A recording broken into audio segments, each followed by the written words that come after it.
Je retrouve ce matin à Bruxelles les ministres des Affaires étrangères de l'Union européenne, après un mois de janvier qui a été marqué par une actualité internationale chargée, qui a été marqué aussi par des menaces à l'encontre d'un territoire européen placé sous la protection de l'OTAN,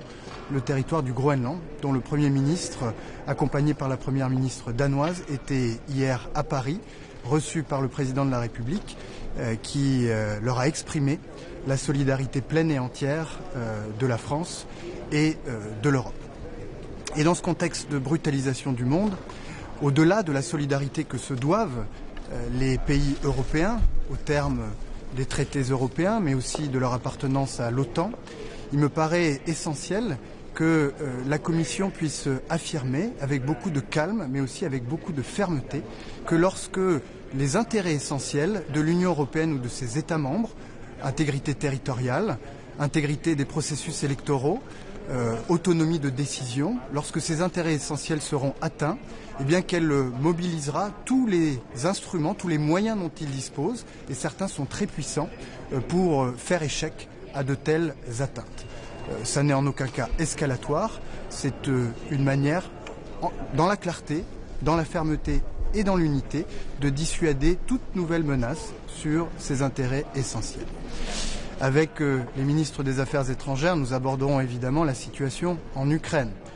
où la Russie de Vladimir Poutine continue de pilonner les infrastructures énergétiques alors que l'hiver est particulièrement rigoureux cette année, avec, semble-t-il, la volonté de provoquer une véritable crise humanitaire. Et c'est dans ce contexte que vendredi dernier, à Paris, sous présidence française, le G7 s'est réuni avec les autorités ukrainiennes pour annoncer des mesures en soutien à la crise énergétique que traverse l'Ukraine aujourd'hui, le président Zelensky ayant annoncé l'état d'urgence énergétique. Ces frappes répétées sur les infrastructures civiles et énergétiques témoignent du fait que Vladimir Poutine n'est toujours pas disposé à entrer de bonne foi dans une négociation conduisant à un cessez-le-feu, à une paix durable. C'est la raison pour laquelle nous poursuivons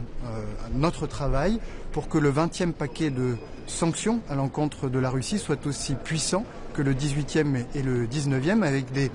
mesures particulièrement fortes et en particulier l'interdiction de tout service maritime continuant pour empêcher la circulation des navires de la flotte fantôme qui ont fait l'objet, vous l'aurez constaté, d'un arraisonnement par la Marine nationale en Méditerranée il y a quelques jours de cela. Nous aborderons évidemment la situation au Proche et au Moyen-Orient. En Iran, la répression insoutenable qui s'est abattue sur la révolte pacifique du peuple iranien ne peut rester sans réponse. Le courage inouï des Iraniennes, des Iraniens qui ont été la cible de ces violences ne peut rester vain. C'est la raison pour laquelle nous prendrons aujourd'hui des sanctions européennes à l'encontre des responsables de cette répression. Membres du gouvernement, procureurs, chefs d'unité de police, membres du corps des gardiens de la Révolution, responsables du blocage d'Internet, plus de 20 individus et entités verront leurs actifs gelés et se verront interdits l'accès au territoire européen. Il faudra sans doute aller plus loin et c'est la raison pour laquelle la France a annoncé hier qu'elle soutiendra l'inscription du corps des gardiens de la Révolution sur la liste des organisations terroristes de l'Union européenne. Parce qu'il ne peut y avoir aucune impunité pour les crimes commis. Et cette décision, ou cette position de la France, c'est aussi un appel aux autorités iraniennes à libérer les prisonniers qui, par dizaines de milliers, ont été jetés dans les prisons du régime, à mettre fin aux exécutions qui poursuivent la répression qui fut la plus violente de l'histoire contemporaine de l'Iran, à rétablir l'accès aux communications et à Internet et à rendre au peuple iranien la capacité à décider pour lui-même et par lui-même de son propre avenir. Personne d'autre ne peut le faire à sa place. Notre priorité dans ce contexte, avec le risque toujours présent d'une escalade régionale, c'est la sécurité de nos ressortissants, de nos emprises, mais aussi des 2 otages français qui sont en sécurité à l'ambassade de France, mais dont nous exigeons la libération définitive et immédiate. Nous évoquerons la situation en Syrie, où les efforts de médiation déployés par la France, avec l'implication personnelle du président de la République, ont permis d'éviter un bain de sang, d'aboutir à un cessez-le-feu, d'engager les autorités de Damas avec nos partenaires kurdes dans une négociation qui doit aboutir. Nous veillons à ce que, dans le cadre de cette négociation, les droits des Kurdes de Syrie puissent être pleinement respectés et que le risque d'une résurgence de Daesh soit absolument maîtrisé. Il ne peut y avoir aucun espace pour aucune forme de résurgence du terrorisme en Syrie. Nous aborderons évidemment les crises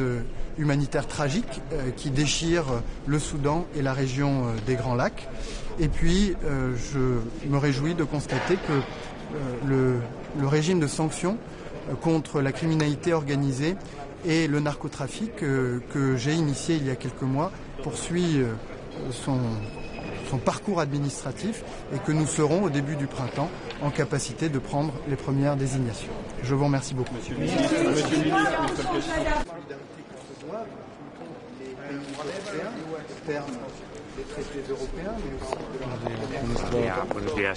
Buenos días. Este Consejo de Asuntos Exteriores se celebra en un momento que es crucial